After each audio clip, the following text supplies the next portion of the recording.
Was he considered then to be extremely dangerous and scary? Well, a lot of it was media hype. When I first met him, and I have to confess I was sort of influenced by the media and the portrayal of him. It was only later that I realized, he's vicious and he's done some terrible things and he's going to die for them, but he's not as bad as what they are portraying. But it took me a while to get over that. So the first couple months, yeah, I was on guard. I have a whole bunch of questions, but I want to get one thing out of the way real fast so I know where you're coming from. This idea of wanting to say goodbye to Charles Campbell, and worry about about this guy giving up what little hope he has, and a way for you to say no hard feelings and all that kind of thing. Mr. Ferguson, is that because of some personal religious belief, philosophy, or state of mind? Of Campbell or me? On you. Probably, yeah. Why do you feel compelled to do these things, which I certainly would not feel compelled to do? Well, I guess I'm one of these guys who looks at somebody and you look for some good in a person. And you found goodness in Campbell? Well, wait, before you answer that, I want to know where it's coming from religiously. Is that how you account for this? It's a religious... It's based on your religious beliefs? I did not sit down to the Bible or the New Testament and pull out a scripture and say, this is what I've got to do. Yeah. But yeah, it's an underlying philosophy. But what it was for me was I would prefer to look for the good in a person rather than always the evil. And you found good in Campbell? I would say this. He was not 100% evil. Okay. And it may be a very small thing by everybody's standards what was good about him. And I can't defend the guy. I was charged with a legal duty, but morally and spiritually I can't defend him. But I think there's always the hope of some good in some person. Don't you? Or, I mean, don't most people? Not him, huh? No. Okay. No, I mean, this is such a small part of my curiosity about this case. So I merely was curious as to why you would have those feelings. I could only chalk them up to some kind of religious conviction, and that seems to be what you're saying. And I'm not making light of that. It just helps me to understand why you would feel that in the first place. Yeah, it's a condemned man. Yes. He's on death row. Yeah. He's got nothing to do. Nobody wants anything to do with him. Yeah. And for me, in my philosophy, it was a small thing to accept his collect call and listen to him for 10 minutes. How did you get this job in the first place? Were you appointed or... Yeah, I was appointed. Another lawyer and I, Ken Lee, had a contract with Snohomish County to represent indigent defendants, and then we got a call and said, okay, here's a guy, you're assigned. And you had no choice? That's right. Are you, people that have these kind of contracts that you're talking about, are they ever free to say, no, this guy I'm not going to defend, this guy I can't, I just simply can't do the job? Yeah, I think that's true.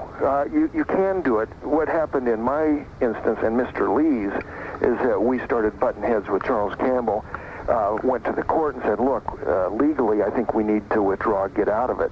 And strangely enough, at the end of the year, the contract was not renewed, and I suspect the county said, hey, you guys were assigned to do it, you didn't do All it. right. You're out. So in the world of pragmatic law, the fact of the matter is if you are a defense lawyer and signs this kind of an arrangement, you are expected to defend everybody, period.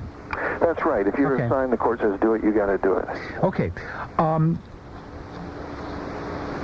don't want to belabor this either, because this is off my tremendous curiosity. But can you say something good about Campbell? Yeah. Now these are real small things, and remember, this guy was on his best behavior. Here he is on death row. Yeah.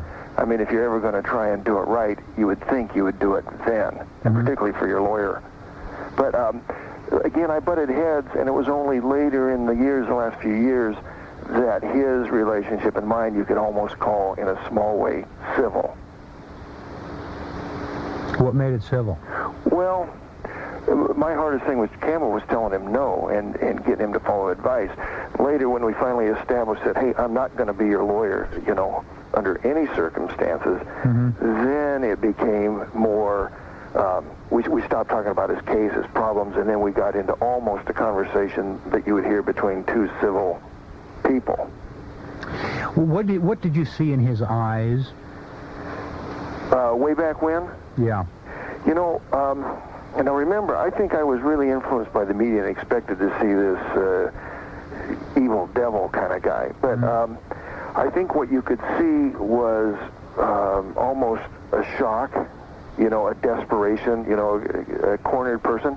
Because remember, there was a lot of, I mean, it was real clear that this was going to be the guy that was going to exercise the death penalty. You know, the process was going after him. So I wouldn't call it paranoia, but there was certainly a lot of guardedness. Was he afraid of dying?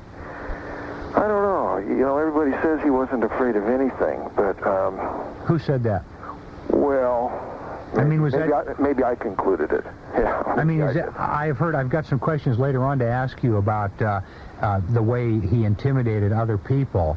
But when you say everyone said he wasn't scared of anything, I was curious as to where that came from. Did that come from other cons, from inmates, from correctional officers, lawyers? Who was saying things like that? Well, I guess it was a conclusion that it came from Campbell, because we were discussing once what had it been like for him in prison. Yeah. And he described himself as the kind of guy that if he got an infraction in prison and they chained him to the floor and he stayed there for 6 hours until he screamed uncle, he was the type of guy that said as soon as they would uncuff him, he would jump up and start in where he left off. I'll be darned.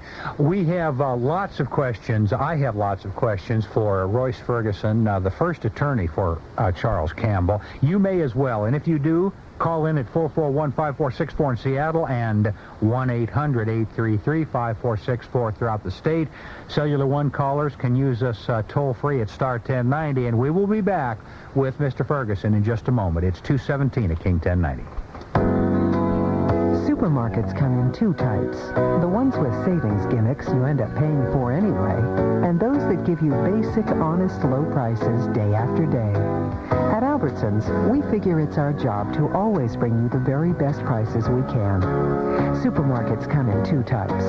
Their store and your store. Come into Albertsons this week for great savings. You'll find golden ripe bananas, 3 pounds for $1. Tillamook 2-pound medium cheddar cheese, just $3.99 for the first one. And Good Day sliced white or wheat bread. Pick up 3 22.5-ounce loaves for just $1. We have to work hard to make it happen.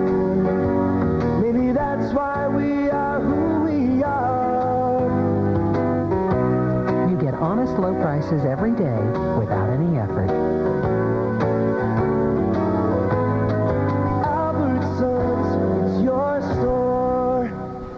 Great summer times from Visa. There's a school in the Allegheny Mountains where they take learning to new heights, and the classroom is a 900-foot sandstone peak.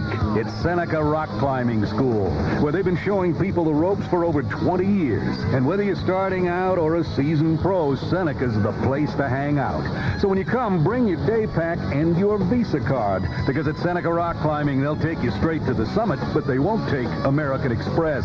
Visa, this summer, it's everywhere you want to be.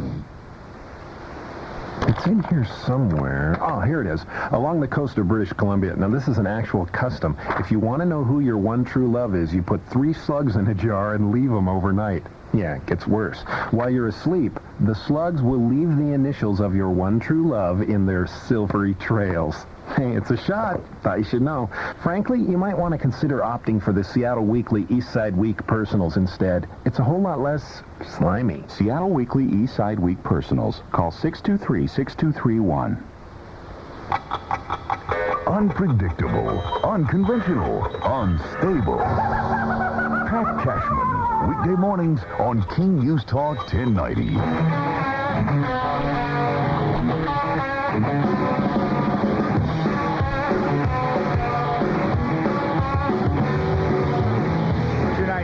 1090, I'm Rick Miller. We're having a chat with Royce Ferguson, an attorney who was Charles Campbell's very first attorney back in 1982. I will invite anyone that wants to talk to Mr. Ferguson to give us a call at 441-5464. I've got a bunch of questions for him. Mr. Ferguson, Yes, sir. I was pondering the last thing you said. You told us how you got involved. Did this case, your involvement in it, having to go into detail about what happened and all, did that affect your health in any way? More directly, did that make you physically sick? It would have made me. I'd have had some trouble with it. Let's see. Of course, there was a visit to the crime scene, and that's not pleasant. Yeah. There's always, the community reaction and the comments. How could you do that? Da-da-da. Sure. There's that. And it took a lot of time. So if any of the three, being I should be considered a professional, I guess. Of any of the three things, it was just the drain on the time it took to read the reports in the first few months. It wouldn't be so much the scene because, lawyers can block certain things out and keep going. And the same thing with community reaction. But just the demand of the time to read the reports, that might have done something. Okay, having read the reports, was it a struggle for you to remain civil with this man, or in fact, did you remain civil with him? Well, you always try to. During the first few months, I think Campbell was sort of coming off of some sort of toxicity, withdrawals and those kind of things. Mm-hmm. So that on top of the predicament he found himself in made him sort of irritable. And we spent a lot of time butting heads at the beginning, sort of like an ugly courtship. The pecking order, who's going to be in control of this thing? Ultimately, the conclusion had to be it's Campbell's case. The lawyer doesn't run it, Campbell runs it, I'm out of here. You made me remember the question that had gotten away from me. He was quoted in the paper as saying, or if it wasn't a quote, then it was simply a report, that booze, I think cocaine, and maybe heroin, 3 different drugs, all figured either in his mind or in the report for this violence.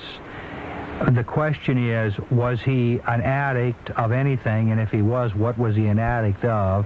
And how much usage was he involved with at the time? Oh, booze, coke, and Quaaludes. That's what it was, yeah. Was he an addict?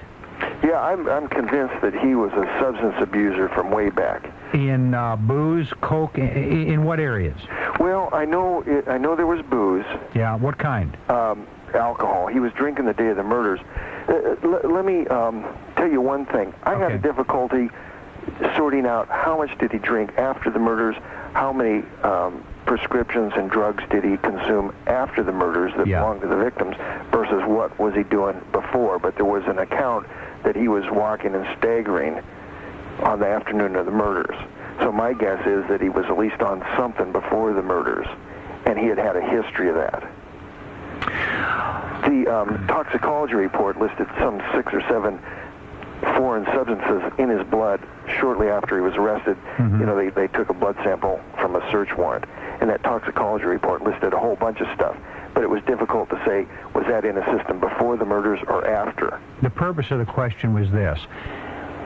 Can we come to a conclusion as to why he did what he did by asking yourself this question? Did he do what he did primarily because he was an addict who was heavily under the influence of drugs that can make you crazy, like ludes and coke in particular, or was there something in Charles Campbell that dictated he was going to be a vicious murderer with or without booze, coke, and Quaaludes? Boy, either or, I may not be able to answer it. Let me answer it this way. I don't think that he was wild crazy on drugs and booze. My guess is that he harbored this resentment for whatever reason, whether he was falsely accused, but more likely he said, hey, if you ever testify against me, I'll come back and get you. Let's say he harbored that resentment. He was able to restrain himself, contain himself, but with enough booze or alcohol, just unraveled that self-restraint enough. The inhibition is just loosened enough that here he comes. And he went out. Do you think, just your hunch now, Do you think that he would have carried out these vicious murders had he not been under the influence of booze, coke, lewds, and God knows what else? That would be my guess. That he would have been able to anyway? Yeah, you know... All right, there's something in his nature then. Yeah, because I think the reports also indicated he went to his counselors and he said, look, I'm not ready for the streets yet. You know, and he suggested to him that, you know, I'm not ready to get out there yet. Again, no question he was a rough guy and he ran prisons and he was a bully and all that, but I think that he had enough self-restraint that perhaps he wouldn't have done it. But that's a perhaps. Did he run prisons? Well, that's the reports, that he was a bully, and he was a tall, strong, young guy. So yeah, but I thought the prisons were full of tall, strong young guys. Now, survival of the fittest, and Campbell's one of the... And he's one of the fittest? Yeah. Well, we had a fella call up just as a caller who was a cook in one of the prisons. I can't think of the one that Campbell was in, who said the same thing you just said, that this guy, that he had the inmates, in fact, he had some of the guards intimidated. I don't know about the guards, but you could assume that maybe they, kind of a weird respect, they just didn't tangle with him. Why not? I mean, I know that there's lots of tough guys in the world, and there's always a guy tougher than the next guy. The next guy's always likely to be or could be tougher than even the toughest of the tough. It's hard for me to believe, and I'm asking for your guess here, that in a prison setting where you have nothing but hard cases and tough guys, it's just hard for me to believe that one guy could rise to the top, so to speak, when there's so many people that would be willing to knock him off. Well, you know, and I've never been a prison guard, and those guys have nothing but respect for me. But, for example, this good time question, should you do away with good time, that's one of the few tools those prison guards have to get a guy to behave himself. And in Campbell's case, you know, you could probably go by his cell, and you could probably, if you looked hard enough, find an infraction. Well, so do you bust him and then have to mess with him and wrestle him down and get him into solitary, or do you just keep going if it's not that big a deal? Mm-hmm. You know. Okay, okay, very good. I've got lots more questions, so if you'll just wait right there, Mr. Ferguson. Sure. Okay, and I will say that if you want to speak to Mr. Ferguson about any aspects of this case, how it feels or how it felt to be in such close proximity to this most vicious murderer or any other ramifications, we will be taking some calls in the next segment if you are curious about this. 441-5464, that's the number in Seattle. It's 229 now at King 1090. When you're sailing around the world completely alone, you begin to understand the true nature of solitude. Out here, there's no one to talk to, no one to help when a storm threatens to rip your boat apart. And frequently, you stand alone on deck, surrounded by hungry sharks. It could be worse, though. You could be surrounded by... I'm an Aries with Libra rising. How about you? For a better way to meet people, try a voice personal ad in the Getting Acquainted section of the Seattle Times PI. With nearly 500,000 single readers, chances are you'll find someone you'd like to spend time with. To find out more, call 464-2929. No matter where you go, it seems the language of love is universal. Bonjour, je suis en Lyon.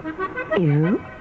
Getting Acquainted, the best way to meet new people. To place your ad, call 464-2929. Must be 18 or older. King News Talk 1090 Midday News Update. 2:30, King News Talk 1090. Good afternoon. I'm Tony Miner in the King 1090 News Center.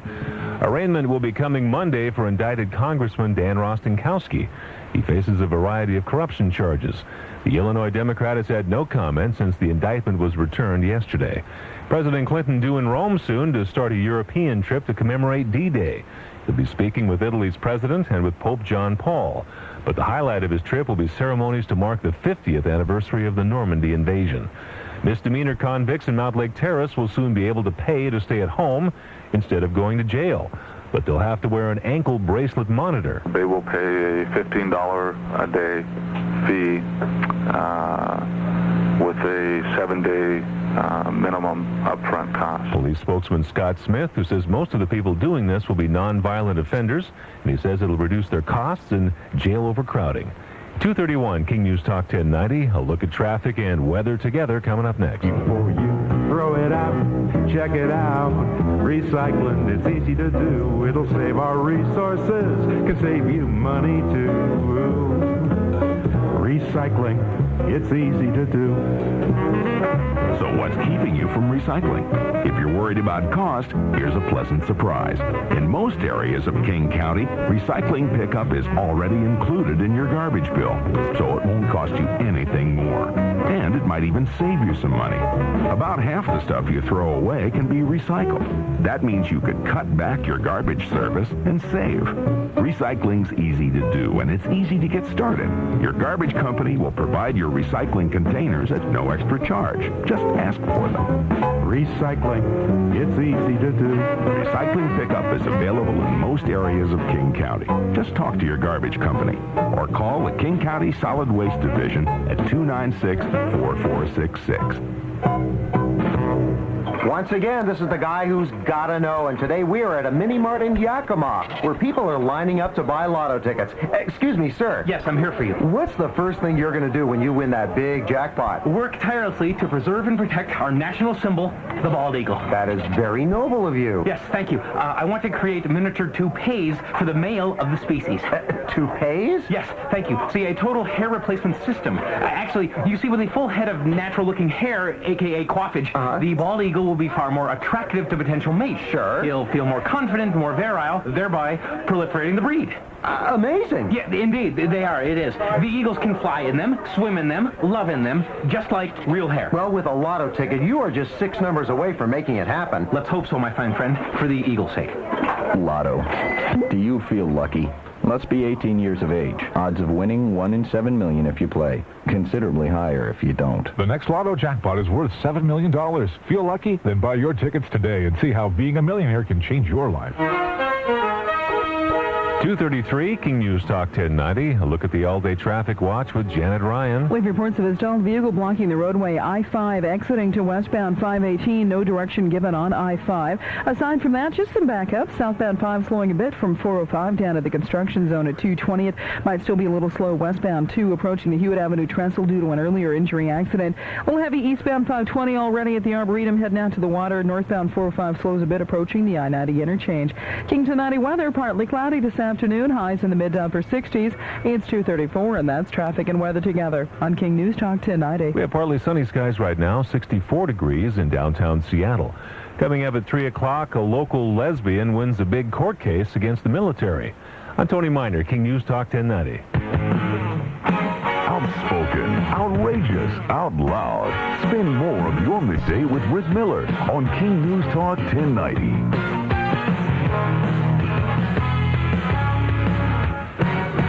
Chi parla troppo non può parlar sempre bene.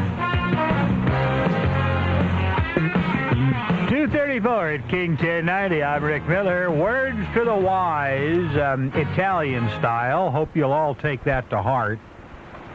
We have with us on the King 1090 live line attorney Royce Ferguson, who was the first Charles Campbell attorney, a man who got to know him pretty well in the 4 months that he worked with him or for him, or however you say that, in his defense. A couple of questions more of Mr. Ferguson, and then I'll turn the callers loose. Was he crazy in your view? Was he insane? No, I think Charles Campbell was probably, as far as intelligence goes, was probably pretty smart. I think, at least on his case, he had a greater innate intelligence about legal matters than most of his lawyers, and that could include me. Mm-hmm. He was always a couple steps ahead. But what about insanity? Oh, I don't think there was a question of insanity, not in the legal sense. You know, maybe the moral or ethical, you'd say, well, that had to be the acts of an insane man, but I don't think legally he was insane, no. Wow. In other words, okay, well, I guess you answered that. My last, I've got some more, but I want to get to the callers, too. By the way, the phone number is 441-5464.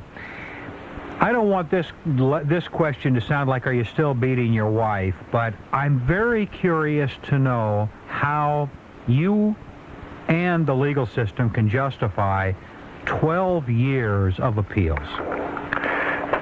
Well, 12 years of appeals. Yeah, you know, why everybody gets down on Campbell is he's so easy to hate, and because what he did is so despicable. But people may not like it, but the guy was still a citizen. And, the test is, what do the courts and the prisons do to their citizens? And I was just looking at something before I got on the air with you, and it was one of the things, it was a dissent by one of the state Supreme Court justices when Campbell first got almost executed in 1989. And it called the majority of the judges, it says, you guys have created a procedural nightmare for Campbell. And this is a Supreme Court justice saying, you rushed him through this thing. He hasn't addressed these issues. You gave him 6 days to brief his stuff. And now here's where we sit because you kept rushing him and you denied his stay of execution the first time that he's back. And so the criticism, was among the Supreme Court there. And so you can say, well, with Campbell, you should have just rushed through it. But what if it's not Campbell? What if it's the next guy? No, I understand that. But are you saying that the reason that this appeal process lasted 12 years is because at the outset it was so rushed that all kinds of errors cropped up? Yeah, I think there's something to the old phrase, haste makes waste. And more mistakes were made with Campbell than other killers? Well, the problem with Campbell is the evidence of guilt was so overwhelming, everybody wonders why even have an appeal. But the point is, it's there. He went after it. They rushed him. It got screwed up, and he had to go back around a second time. Are you saying that if the appeal process originally had not been screwed up, that he would not have gotten 12 years of appeals? That's probably true, and I think people are going to learn from Campbell, and I think they may not be knocked in half to 6 years, but I think they're going to speed up.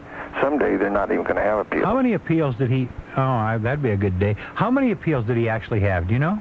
Well, I don't know. Let's say 6 or whatever it was. Okay. And, all right. Yeah. Someday they won't have appeals because we'll be back to the people, with the vigilantism saying, hey, we don't have time to wait.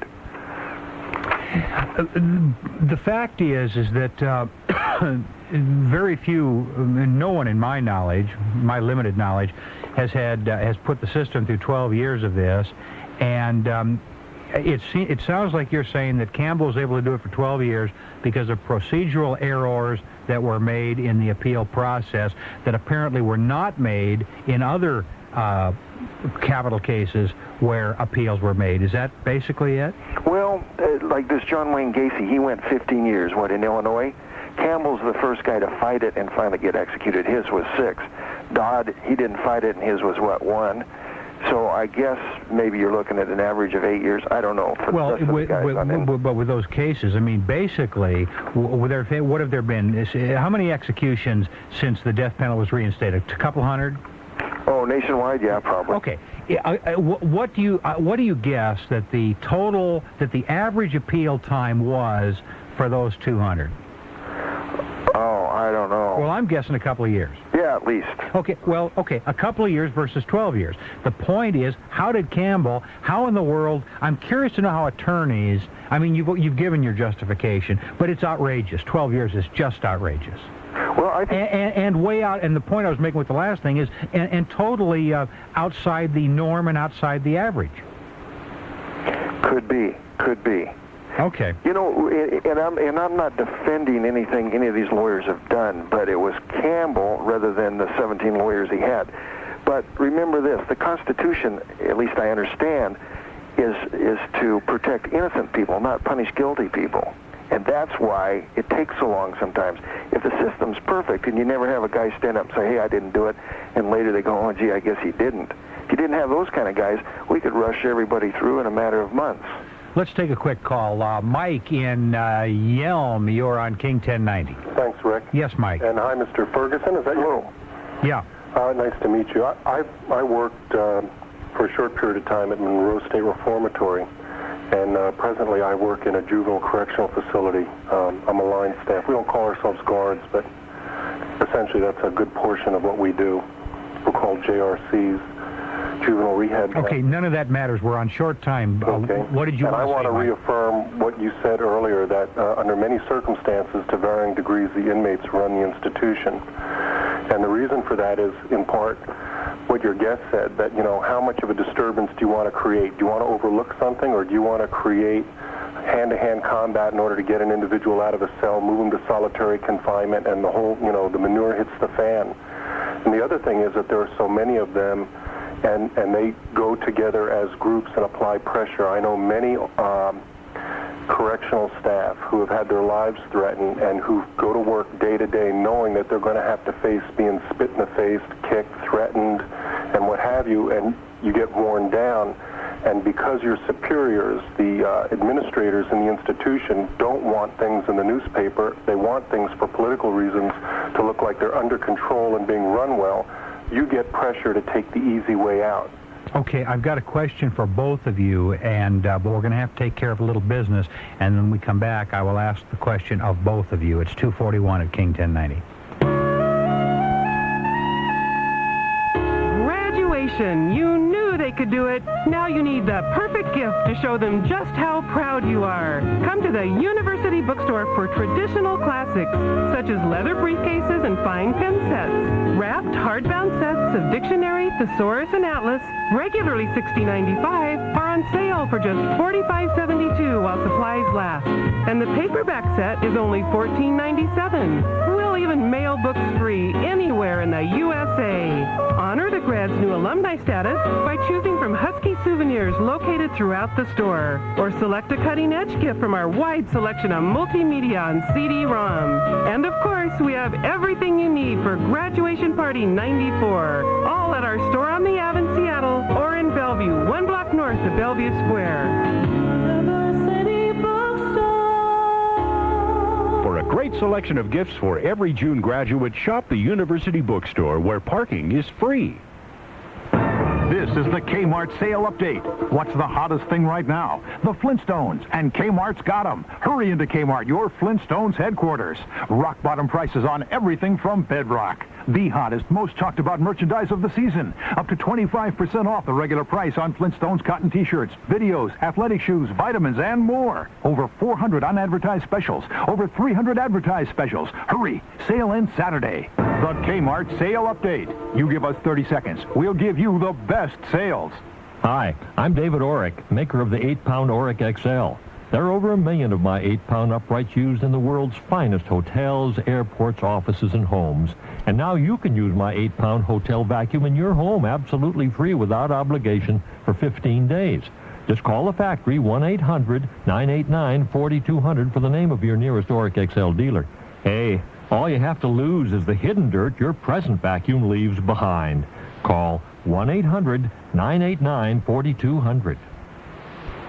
Down Home Talk with big-time ideas. Jim Hightower's commentary.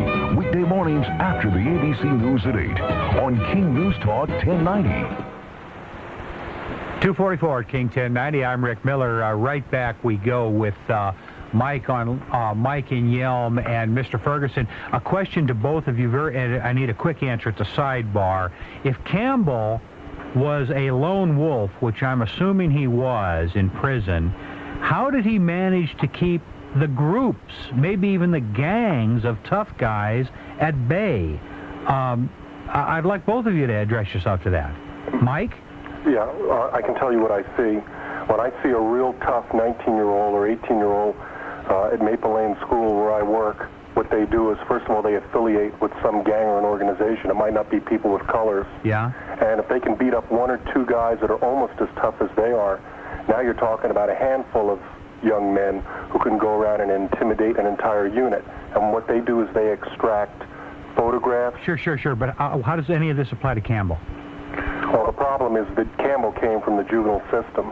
Uh-huh. And we need to get a handle on these people earlier on. You can't tell me that there weren't some intelligent people who couldn't see that this guy was... No, Mike, this is not the direction I want to go on with this conversation. I'm asking, let me ask Mr. Ferguson. Mr. Ferguson, did you understand my question? Yeah, and I don't think Campbell stood up in front of a crowd and ordered them around. I think he probably took them on one-on-one, one at a time.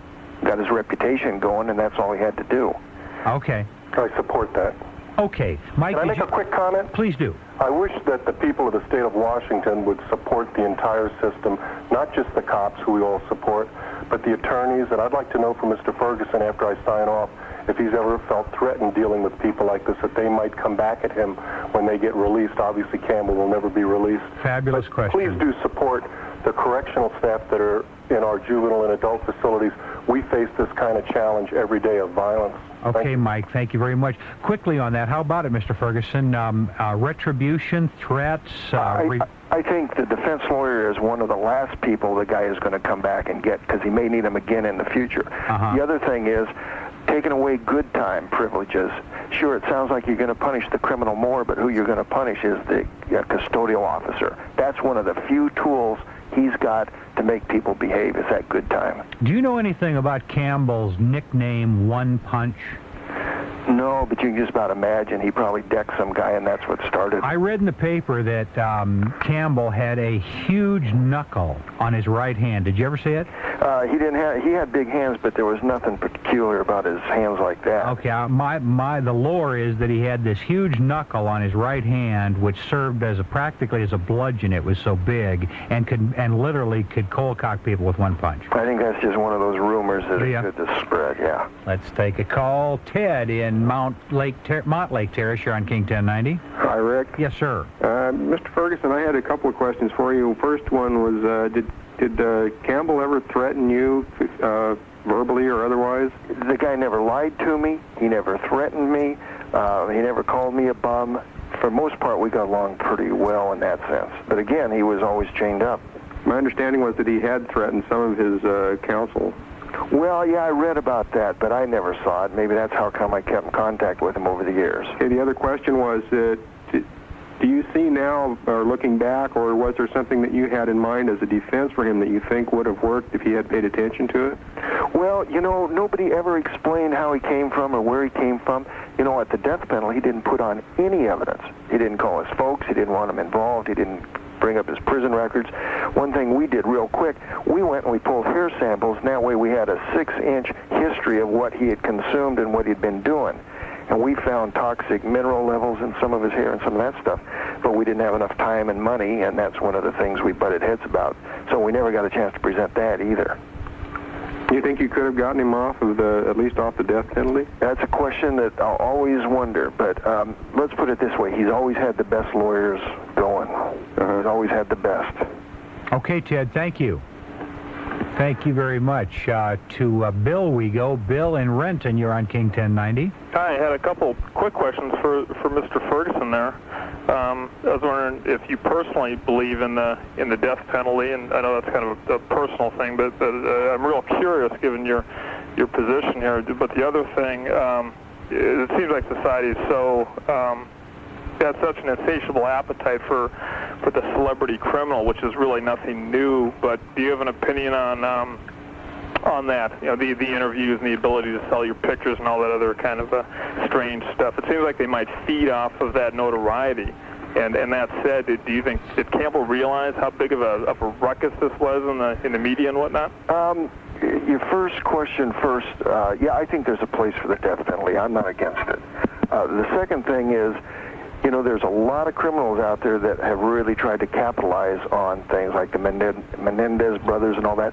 If you look at Campbell, believe it or not, the guy really didn't call a lot of attention to himself, and he didn't do all of those things. The last interview he gave any journalist was in 1989. So, yeah, in general, I think everybody tries to capitalize on that stuff. But Campbell, for some strange reason, didn't do everything like everybody else has tried. Okay. Thank you. Oh, he must have hung up already. I'm still here. Yeah, no. No, I allowed myself to get momentarily confused. We are speaking with attorney Royce Ferguson, the first attorney of Charles Campbell, and we will continue with him in just a moment. It's 2:49 at King 1090. It was late at night, 9 o'clock, very cold, and my car stalled on the freeway when the National Merit Insurance rescue van happened to be coming by. And so he very calmly told me what to do. He would push me to the next exit, and then off we went. He was really nice. it turned out to be a really positive experience. I was very happy. Well, I wanted to learn more about National Merit Insurance, so I investigated, asked them for an application. They processed it and then came back with an estimate of what my premium would be. And I was very pleasantly surprised that I would get better coverage for less money what I was currently paying with the carrier I was using at the time. National Merit Insurance saved me $200 a year on my car insurance. National Merit. If you qualify, see how much you can save. Call 367-4888. 367-4888. Join the Bellevue Philharmonic Orchestra under the direction of R. Joseph Scott in celebrating 27 outstanding years of music on the East Side for Concert 6, June 7th and 9th, featuring the 1990 Leeds International Piano Competition winner, Arthur Pizarro. Heralded as one of the most impressive talents of his generation, Mr. Pizarro's career has already taken him to major music centers in Europe, Japan, and North America. He'll join the orchestra in performing Khachaturian's Concerto for Piano. The program also includes Hinastara's Estancia Suite, Respighi's Fountains of Rome, and Rimsky-Korsakov's Capriccio Espagnol.